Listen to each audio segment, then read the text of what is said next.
Hello, my amazing people. Good morning, good afternoon, good evening, good night, depending on your time zone or anytime you are coming across my platform, Linda's TV show. If it's your first time and you like what you are watching, kindly subscribe, put on your notification bell to all notification. In that way, you'll be able to know when we upload a new video. Here we react to all forms of videos. YouTube, I want to appreciate you for creating this wonderful platform for us to use to disseminate information. And at the same time, I put a disclaimer that here in Linda's TV show, we do not promote hate speech. We do not promote misleading information. We do not promote violence. Linda's TV show is here to educate and inform the members of the public about what is happening in the world. Calibrate what the agitation is about. That some of the grievances are being looked into. Sorry, Mr. Ojo. Yes, I want to say something. All right, yes, I want to say something. You said that there was a perception about marginalization. Don't you think it was real that the Igbo nation was clearly marginalized? And you just said that the second Niger bridge was completed during the tenure of Muhammad Buhari. Can you point to any other federal infrastructure that exists in the Southeast during the Buhari administration?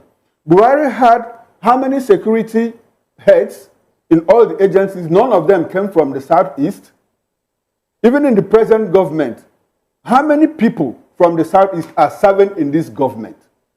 That wasn't the case during the Obasanjo and Jonathan and even Yar'Adua administration. So, like I said, I asked, was the marginalization not a reality in the light of the few things that I've just pointed out? And you talk about addressing those things, that the Minister of Works is from the Southeast. How many of the federal roads in the past 16 months have been constructed in the Southeast? Was it just perception or was it a reality? I will still maintain that it's a matter of perception. People of Biafra, IPOB has accused the Nigerian government of defying court rulings by continuing to detain its leader, Nnamdi Kanu. Despite multiple judgments in his favor, Kanu remains in the custody of the Department of State Services, DSS, since his arrest and extradition from Kenya in June 2021. IPOB claims Kanu's detention persists due to his firm stance on actualizing the Biafra nation. Oh well, IPOB issued a statement on Thursday by its media and publicity secretary, Emma Powerful. He said, despite court judgments in favor of Kanu, the Nigerian government has continued to detain him. Powerful lamented how Kanu has been detained by the DSS since June 2021, when he was arrested in Kenya and extraordinarily renditioned to Nigeria. Whereas Yoruba Nation agitator Sunday Igboho has petitioned UK Prime Minister Keir Starmer, urging him to support the creation of a Yoruba nation. The petition delivered on behalf of Yoruba leader Professor Adebanji Akintoye seeks UK intervention in establishing a sovereign state for the Yoruba people. This follows sustained advocacy efforts by Akintoye and Igboho, who have also cautioned the Nigerian government against pressuring the British High Commissioner over the petition. Yet, nothing is practically done in that regard. Meanwhile, National Security Advisor NSA Malam Nuhu Ribadu has revealed that many illicit weapons circulating in Nigeria originally belonged to the government. During an armed destruction exercise in Abuja, Ribadu condemned the involvement of corrupt security personnel in arming non-state actors, pledging decisive action to address the nation's security challenges. We are joined in the studio this morning by Barrister Asim Adams, a political analyst, and Mr. Dele Fanimo, a reporter and VOP in-house analyst. We also have virtually Mr. Jide Ojo, who is a public policy analyst. Gentlemen, thanks for joining us on this morning show. And welcome. Well, we do understand that Jide Ojo has not joined the conversation yet, but as soon as he does, we'll bring him on. All right. Now, Barrister Asim, as a lawyer, can you take us through briefly, the court judgments or the court rulings that have said, let Nnamdi Kanu go, and why is the federal government still detaining him? Well, thank you very much. We know that the Kanu's, trial, etc., has been a kind of very controversial. from his arrest, and his rendition back to Nigeria, and the trials, has been a kind of a kangaroo kind of setup. I think I have to use that word. What I mean is this. In the first instance, the state, before you arrest somebody, we were thinking that you should have concrete proofs, what we call proof of evidence, that are substantial enough to sustain a criminal charge. Kanu was brought to Nigeria, first of all, on terrorism. Secondly, we found some other issue like armed dealings, etc., as the case may be, then succession, etc. So the prosecution, they were not really too sure of where and how to couch the charges against, Nnamdi Kanu. That is number one. Number two is that at a particular point in time, you find out that, courts were giving, judgments, rulings in his favor, to the extent that a particular court where constituted Nigeria, asked that Kanu be released, not just on bail, he should be released and let him go home to breathe the fresh air of Nigerian freedom. But before you knew what was going on, in the next 2, 3, 4 hours, they will concoct some other charges again and bring him before another court. And we were asking the question until the judge who was handling the matter, I think she recused herself now, but we found out that this particular judge, even though the defense, complained about, her partiality, etc., as the case may be, she kept on, sitting over the matter for a very long time until she recused herself right now. But on the whole, I think the Kanu's trial has been a gambit. It has been a political, fiasco. Why do you say so? And a harakiri for Nigeria, democracy. Yes, why I say so is this. It's not far-fetched. Now, let me say with due respect. You see, when you keep somebody in detention and you now ferret, you now go out to ferret for evidences to prosecute that person, then it becomes anathema to the Constitution. Two is that under our Nigerian Constitution, a man that is charged of an offense is presumed innocent until found guilty. But the way they have been treating this young man is that he's been found guilty already. And that is the reason why we will not allow him to go. Even when they say grant bail, before you know, somebody will come from nowhere and bring fresh charges. What does that make the judicial system, Barrister Adams? Because they are the ones accepting or, taking up all these charges, like you just said now. If this continues, where does that leave the judiciary in Nigeria? The judicial arm of government in Nigeria is right now in a trial period, and this is not the best time for us to even chronicle and profile, what I feel, are things, are debilitating factors that have held them down. But I believe that the era of brave judges or activist judges on the bench is over. I was discussing something like this the other day, and I said, if we have people like, the late Oputa, people like Sowedimo and the rest of them, Ututus or Basekis, you have people like Mohamed Bello, Mohamed Bello, a lot of former CJN of Nigeria, and so many of them who were activist judges, who were brave during the military era to tell the military, look, this is, we want democracy, do this, and they pontificated in that particular hallowed chambers in the Supreme Court. We lack them right now. If we have people like that in the judicature today, I believe that this Nnamdi Kanu's case would have been taken care of. That is number two. Number three is this: the preferential, or maybe the different, treatment is receiving. In the sense that you find that I think it's being profiled. This is my opinion. I feel it's being profiled because of the fact that it is from a particular section of the country that the Nigerian political galacticos, do not feel that they want to make relevant, and they don't even want to see anything come out from that area. Now, the charges against Nnamdi Kanu borders on war, terrorism, etc., as case may be, but it has been convoluted. In the case of Sunday Igboho, as the case may be, Sunday Igboho, we had charges of terrorism against They even, his men went, before a police station at, Bodija in Ibadan, pulled down the Nigerian flag and hoisted, the Yoruba nation flag. In Ibadan, we read these things. I was not there, but I read on newspapers, etc. before they invaded his house. But how he escaped, and today he's now even hobnobbing with the Prime Minister of UK, etc., or their whatever they call it, is dumbfounded. I really cannot say. Now, the question I've asked is this. The charges against Kanu is going on in court. What about Sunday Igboho? What has happened to those criminal charges that were placed on this? What happened? We only heard he ran to the Republic. Why have they not extradited him? Like they did Nnamdi Kanu back to Nigeria. He's in UK. He's becoming very prominent, moving up and down. So these are things that are anathema, and the reason why I feel that there's a selective amnesia in dealing with these two cases. The last one I want to say in this particular whatever is that they say Wadume, who was a terrorist.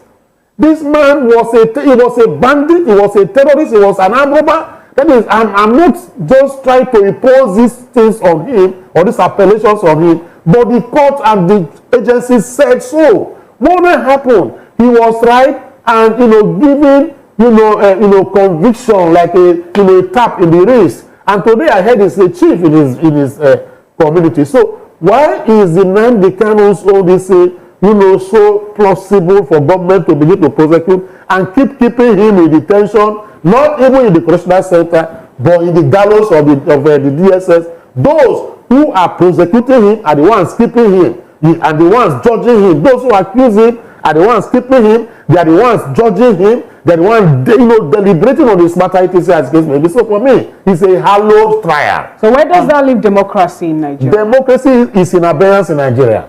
Right. Nigeria's democracy is voodoo type. I dare say, Nigeria's democracy is voodoo type. And this is not democracy. This is mobocracy in my own opinion.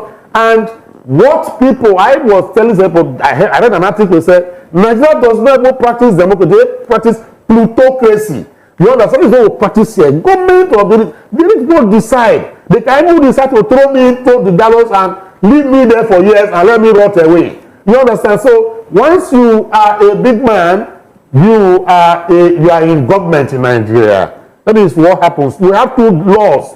One law for people like me, one law for those who are there, who are the big boys. And it's so sad. So we are not practicing democracy at all, in my own opinion. All right, then. Quite an extensive one, I must say. And you touched on a few other issues as well. Let me come to Mr. Fanimo now. Nnamdi Kanu has sought intervention from the international community. He has sought the UK government's involvement. How far can that go? How much involvement can we see from the international community when it comes to sorting out his case and letting him off the hook? You see, the continued detention of Nnamdi Kanu is, to me, an aberration. That said, but I want to say here, and I've said it on a number of occasions in the past, that as it is, there is a kind of logjam over this case. He has visited court several times, and he had been released by the court, and they're still holding on to him.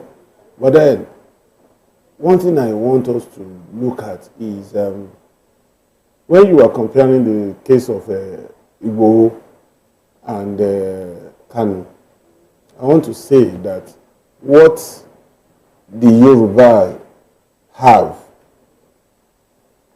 is what is saving Igboho. And what's that?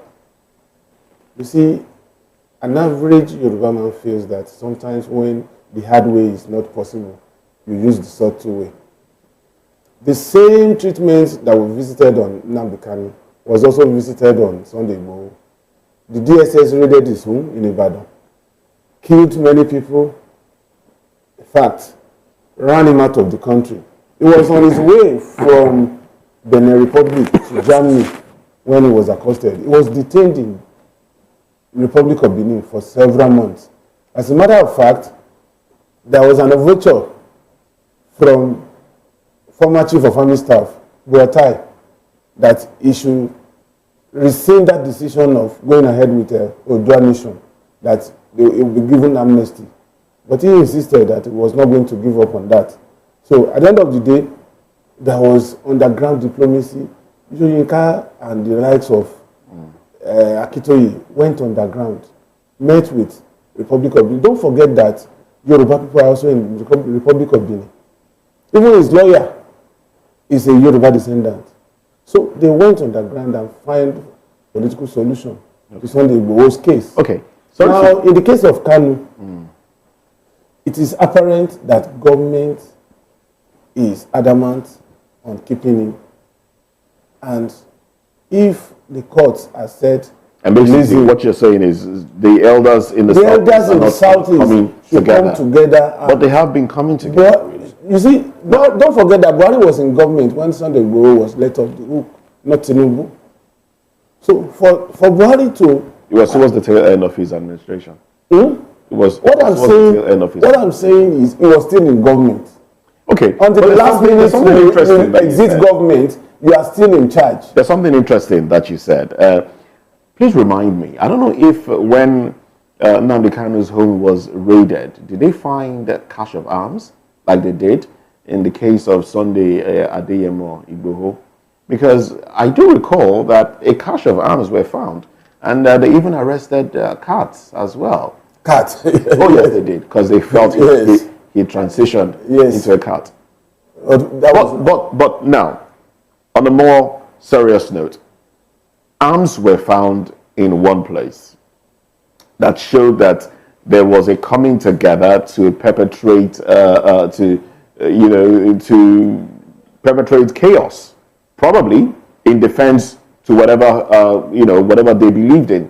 But in another man's case, and then there was a political solution to that one, regardless of the fact that guns and ammunition were found. In another man's case, I don't recall if they found ammunitions in his place, but then we cannot have a political solution to his own case. No matter how hard we begin to debate this, government has taken a stand. The only thing we can do is to make them shift that position and release this man. Because for me, the only thing we can do, who is the we now? The Igbos in Nigeria? The Southeasterners? Or Nigerians? Nigerians can go around, find a way out of this lockdown. And because it's one thing to say, oh yes, the Southeasterners are not coming together to fight for the release of this man. But let's not forget that he may be from the southeastern part of Nigeria, but he's first of all a Nigerian. Yes. So why don't we see other individuals that are highly respected in Nigeria coming together as well to speak to government in this regard? During MK Abiola's detention, do you know that even Yoruba talk, we are the ones fanning the ember of government should keep him in detention? Do you understand? So it is not impossible that we find even Southeasterners behind continued detention of this man. Are you not saying that the 50 National Assembly representatives that went to go talk about this on his behalf, are they not also Nigerians, or don't they have a voice enough for that? Let me tell you, I have worked closely with big men. Big men have ego. When you confront them and you make it an open thing, you are not going to get the result you desire. Are we looking at ego or confrontation or judgment and justice what I'm saying, Nigerians also deserve? You see, at the risk of this academic exercise we are having here, I have seen it several times happen that if I offend you, if I go to you privately to say, now this is the position and this is why I did this and did that, you will have that listening here. But the moment another person is with me, you don't want your ego bruised. You will take a hard stand on me. What I'm saying in this is that rather than go and do open show and bring cameramen, bring journalists to say we are pleading for Kanu, there are other ways you can go about it without even having any media presence. Then make sure that my aim here is that this man they should find a way to make sure that it's released. It is only when you are out there that you can prosecute your case properly. I want to ask, is there anything the Igbo nation has not done to ensure the release of Nnamdi Kanu, both privately, both publicly? We have some prominent Yoruba men that have asked the government to release Nnamdi Kanu. We even have prominent Northerners ask the federal government to release Nnamdi Kanu. Yet, the same government remains adamant. Now, if you put it side by side with the Sunday Igboho issue now, Sunday Igboho, like Moses rightly pointed out, catch of arms were found in his house. Yet, he's not been charged with terrorism. He was in Benin Republic, he was not renditioned back. He is in the UK now campaigning for the actualization of the sovereign state of Yoruba. The only thing the federal government has done is to dismiss it that, look, the UK will not accept this petition. Then isn't this a clear case of political persecution? Not just against Nnamdi Kanu, but against the people that he represents? Well, for me, we are entitled to our different opinions about these things. But for me, factually, with facts, you understand. What I see is that Sunday Igboho's case, I am not defending him because he ran foul of the law of the land by declaring Odua Republic, just like Nnamdi also did by declaring Biafra, sovereign state of Biafra. And Sunday Igboho had a military wing, just the same way that IPOB existed under Nnamdi Kanu. But the question is, when these people started the agitation and they got into the point that the military wing was flexing muscles, you remember they went to the State House of Assembly on a Saturday, posting their flags and making trouble, but they were rounded up. Immediately they were rounded up. The first thing, every well-meaning elders in Yoruba land denounced them and said they are still in prison now, in Agodi prison. And that quelled that movement because they didn't get any support from their own base. But Igboho is going ahead with the agitation. Even writing petition to cast them out. Igboho can write petition. You understand? Igboho can agitate. It's still within his rights. But today, you can't find an army around Igboho. You understand? Are there armies around Nnamdi Kanu? But IPOB is still claiming that they are offshoot of IPOB we know is indigenous people of Biafra, which also have their own registration. But they have been profiled. And also recognized. Wrongly profiled. Because a court also asked the federal government of Nigeria to pay a certain amount of money to IPOB for prescribing them here in Nigeria. But what I'm saying is they are still being profiled as the military arm of this agitation for Biafra state. Sometimes they deny involvement in crimes in that region. But sometimes they own up. We have seen videos where they say that we are doing this. When this man was attacked, they said they were behind it. And that because Ifeanyi, you see, except that we don't want to be neutral about these things. I am not saying what Igboho did was right. Nobody is saying that. I will not sit here and say that Nnamdi Kanu at a point was right in his agitation. But what I'm saying is, at the long run, if nations go to war, they still come back to round table to resolve issues. And how to resolve this issue and make sure that this young man, who has a family, who has children, who has a wife, should be released. You said something about... And except we want to compound this, I think what should matter to us is how this man will be out of the DSS. Then you said something about ego. And what I understood by that ego, I don't know if that is the perception you have, that Nnamdi Kanu has not... I'm not saying Nnamdi Kanu has an ego. I said the government that held him. I gave that analogy based on the fact that government that held him will not want to be seen as acquiescing to all these people that are going in the morning with cameras and everything, journalists. But the same government appears you can demand to let Igboho go. That is the question we are asking. My personal, the point of it is that, was there any visitation to Buhari before Igboho was let on the? No, even if it was underground. No, I'm asking you. But you also admit that it was possible that some people had gone underground. Exactly. So you understand. And we also understand why don't we encourage people? That some across people have also been going underground. Even across the divide. You said Yoruba, Hausa, and Igbos are going to visit the government to ensure that it's released. They should continue. So why will the government now not take the people that are coming underground, but now prefer to show off ego for those that are coming publicly? My question is, do you think, if you put both cases side by side, do you think Nnamdi Kanu is being persecuted? Because politically persecuted, or whether politically or legally?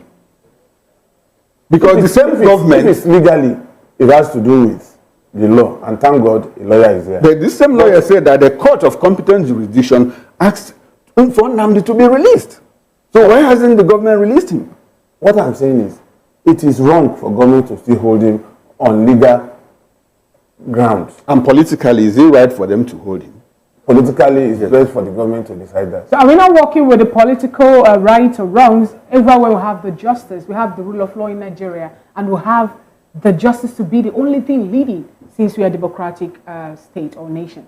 I have said it here, and except we want to put another round of words into my mouth. All right, now government. All right, Barrister, let's get into it. Yes, I think these things are here. For me, it is pure selective amnesia.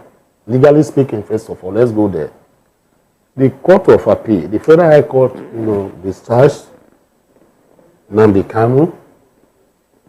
The Court of Appeal also affirmed that decision of discharge, even though he was not acquitted. But when you are discharged, you are not acquitted, the court can still bring charges. The state can still bring charges against you.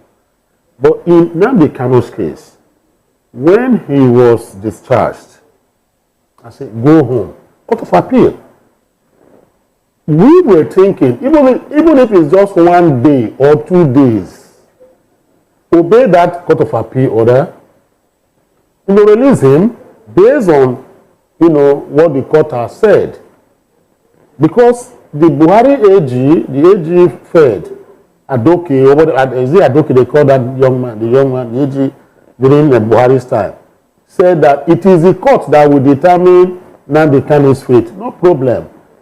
What's his name again? Fagbemi came in and when asked about, he said it's the court that will determine Nnamdi Kanu's fate. The court decided and determined. I said, go.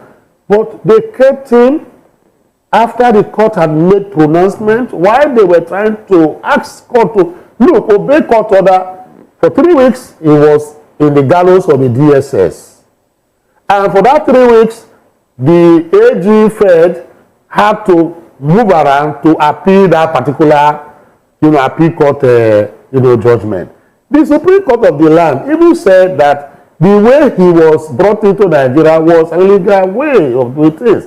But only said that let that matter be taken back, to the lower court, where is that for proper trial, as the case may be. We felt as at that time that the Supreme Court, if we had some very brave, judges like I mentioned before, would have asked the young man to go home, then whenever discharge him, not acquitted. When you discharge him, I believe that the government will now come back with fresh charges and bring him properly before the court.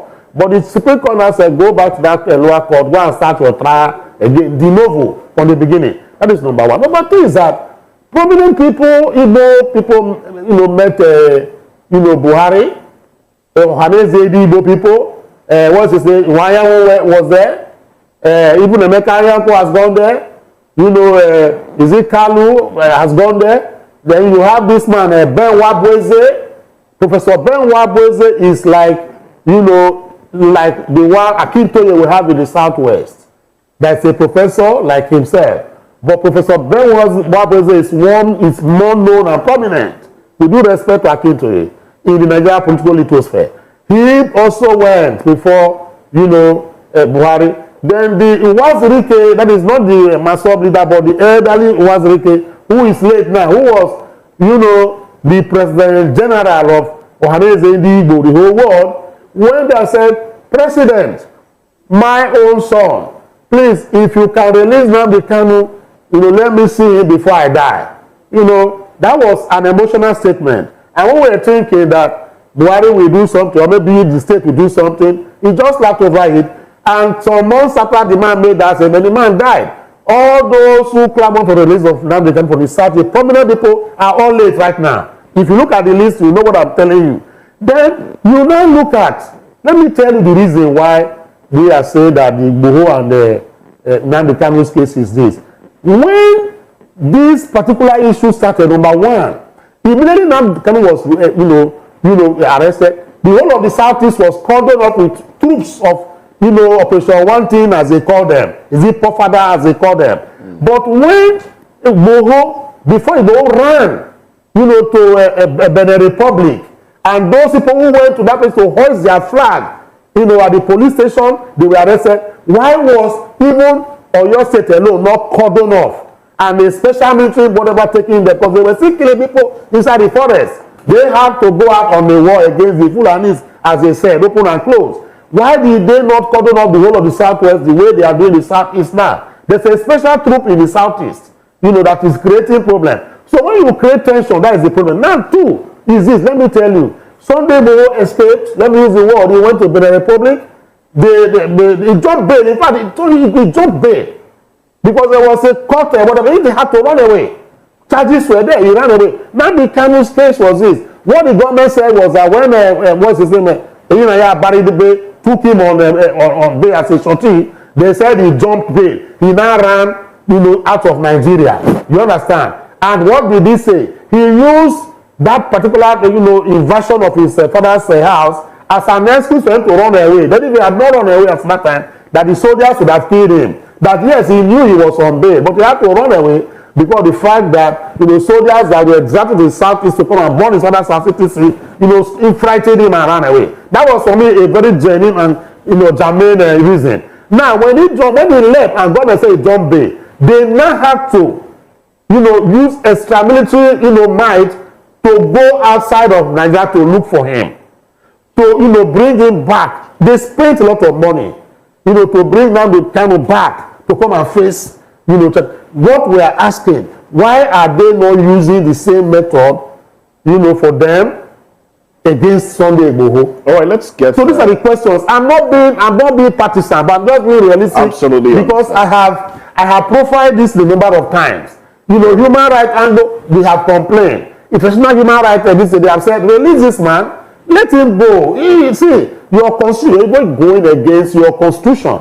So myself, I feel is selective amnesia. That is just the truth of the matter for me. Thank you very much, Barrister Asim Adams. Well, we have a virtual guest, Jide Ojo. Thanks for joining the conversation. Good morning to you.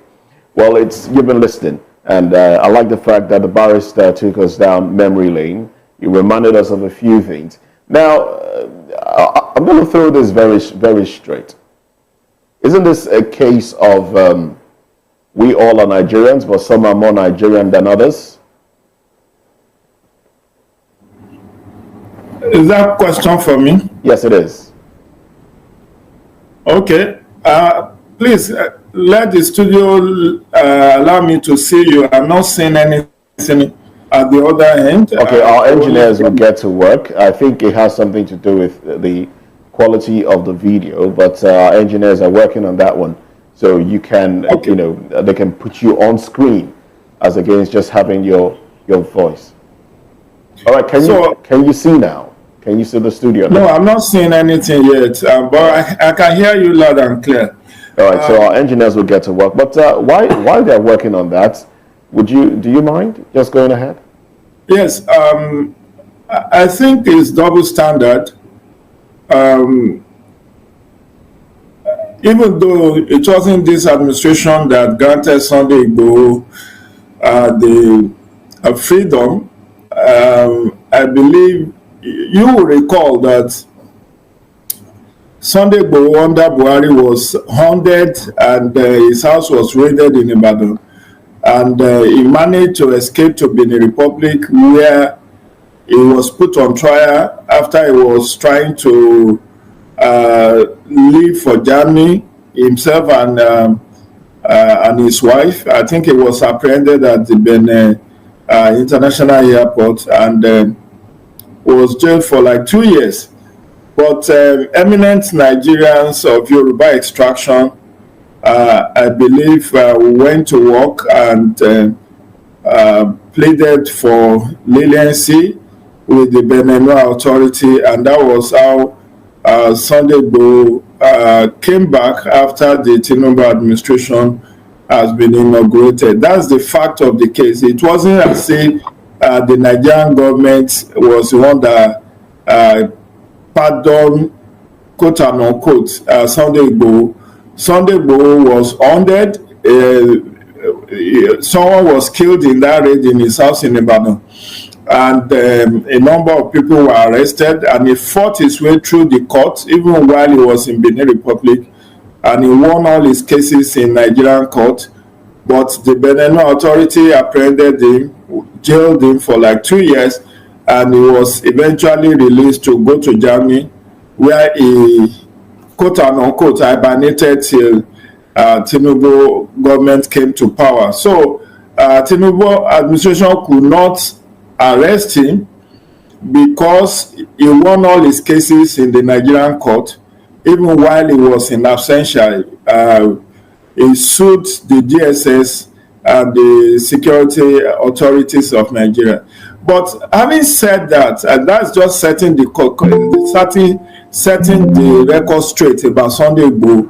Having said that, I still strongly believe that the solution to Nnamdi Kanu's release is a political solution. It cannot and should not be done singularly through the court.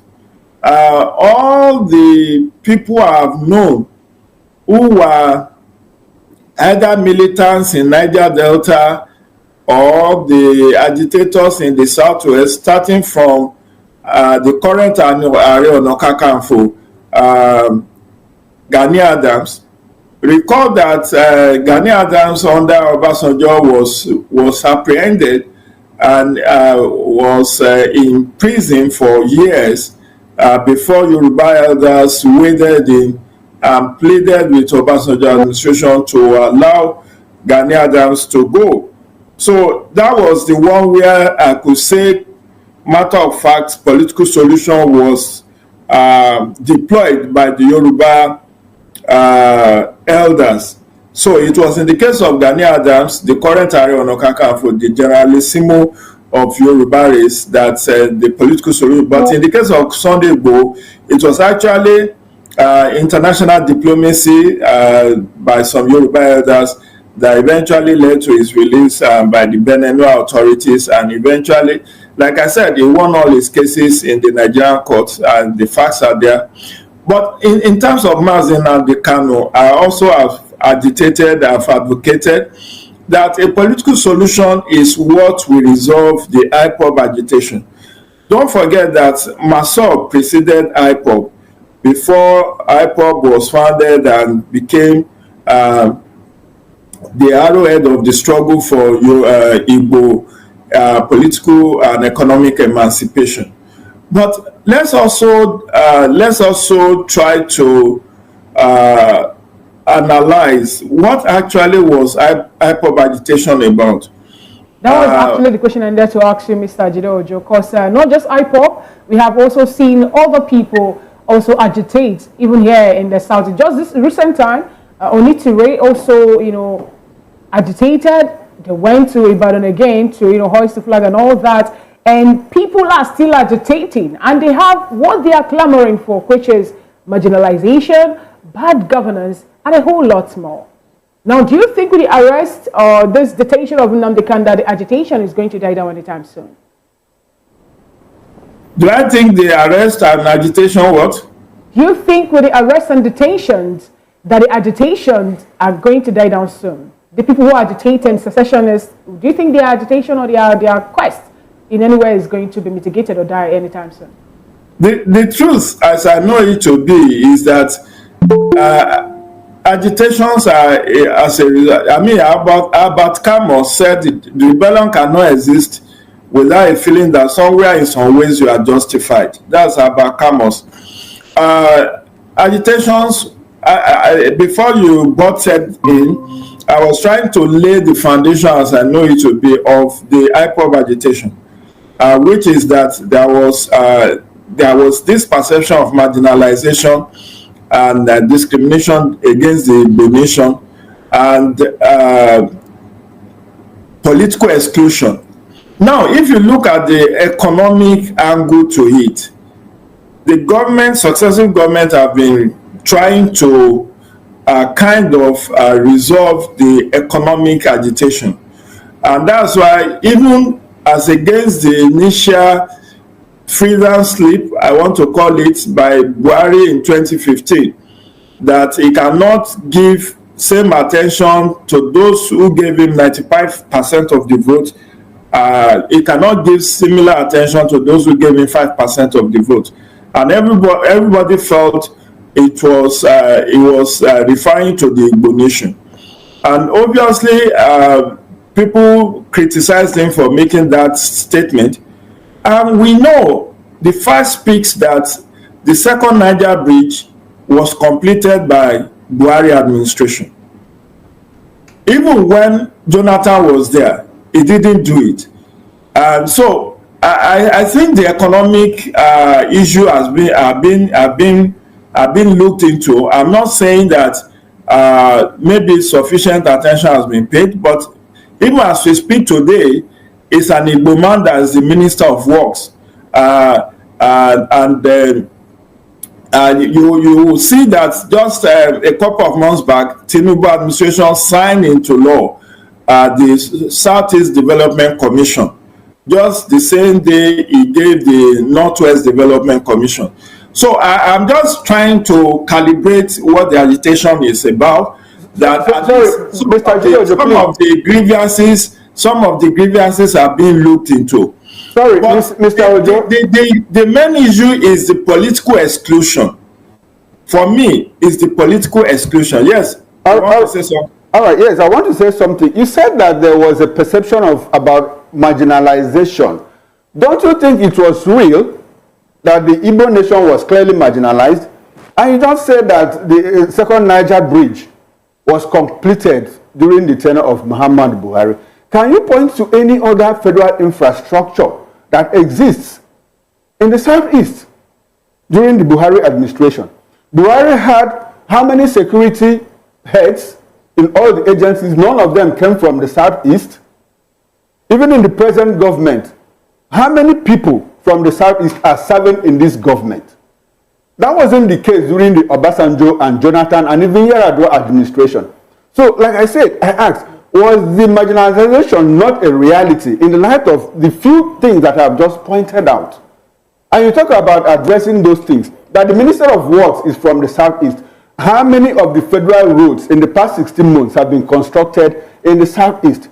Was it just perception or was it a reality?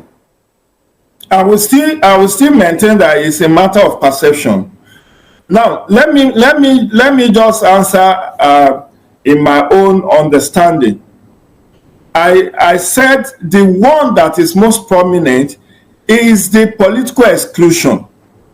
And I, seated there, have said to address issue of political exclusion of the Igbo nation, similar political engineering as was done for the Yoruba nation in 1999 should be brought to bear.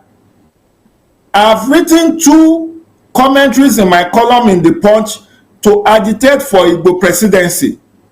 So I'm not an ethnic jingoist. And I'm maintaining that it's a perception because Mr. Ojo, in one breath, you admit that the Igbos were excluded from the political heights of this country. And in another breath, you also admit that it was a perception. Is it not a contradiction? It's not. How? I said, listen now, that's it. Let me answer you. You said how? See, everyone who had been present, and I said the political exclusion is based on the fact that if you look at the issue of population and number of states, you will know that it will take a kind of political engineering for an Igbo to be president of Nigeria. And that is why I have said, in terms of winning the presidency of Nigeria, you cannot be mouthing ethnic jingoist slogan and think that they will work for you. And that's why I'm saying, let us bring in the it's like what happened in Edo State during this last governorship election. APC decided to field the candidate from Edo Central in the name of Monday Okpebolo, who is a serving senator. PDP decided to go for Aswe Ighodalo in the name somebody also from Edo Central. It was a political solution, because if they had gone by numerical strength, Edo South, which has over 50% of the votes, will continue to produce governor of Edo State. And that is why I said, if you look, most of the Igbos are not even residing in Southeast. They are all over Nigeria. So what has that got to do with elections, with electoral votes? You talk about population. Mr. Ojo, you talk about population. What is the population of South and Bayelsa State that produced President Goodluck Jonathan as president of Nigeria? You also talked about how Obasanjo became president in 1999 because of a political solution from an outgrowth of what happened in June 12. So is this still a perception or a reality?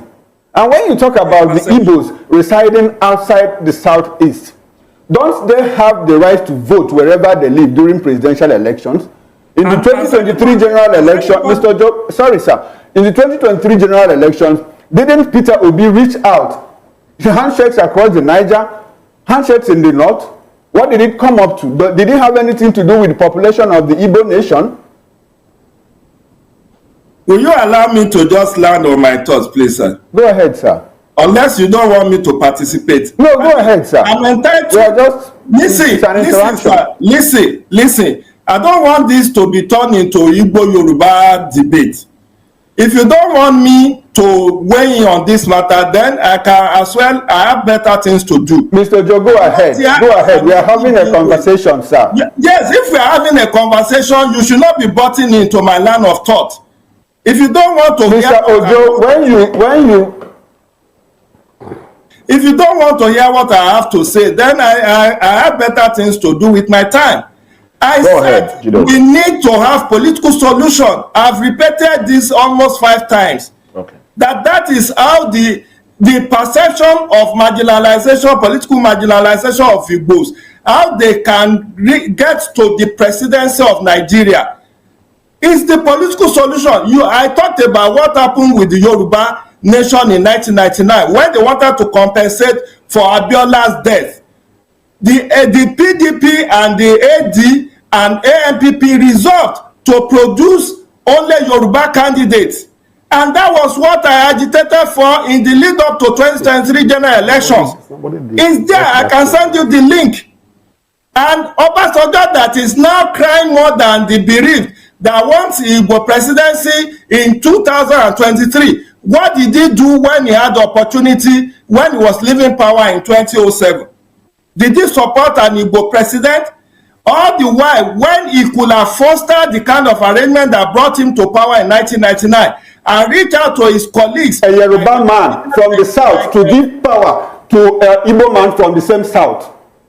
Will you have supported Obasanjo to give power to an Igbo man from the south?